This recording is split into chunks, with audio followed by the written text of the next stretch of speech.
Cette opération consiste en la mise en place sur ces appuis définitifs de la charpente de l'ouvrage métallique qu'on voit derrière nous. L'ouvrage mesure 53 mètres de long, 14 mètres de large et il pèse environ 375 tonnes.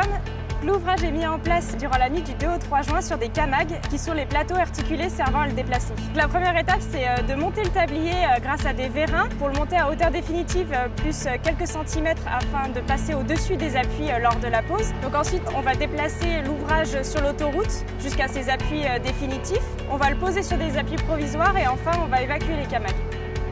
La première difficulté est de monter le tablier sur des vérins car il faut sans arrêt vérifier la pente et la déformée de l'ouvrage. La seconde difficulté lors de la pose est le déplacement des camags car l'emplacement est assez limité et les délais de pose sont assez courts. On va avoir sur place l'entreprise qui est chargée de la pose qui va déplacer le camag sur l'autoroute, vérifier l'altimétrie de la charpente, contrôler la sécurité et enfin l'équipe APRR qui sera chargée de la sécurité autoroutière.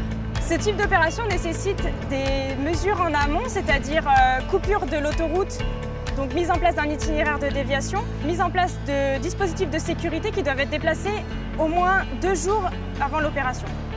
Une fois la pose effectuée, les prochaines étapes seront de bétonner tout le tablier de l'ouvrage, puis de mettre en place les enrobés, l'étanchéité du tablier, puis dans un second temps de mettre en place les dispositifs de sécurité au bord de l'ouvrage.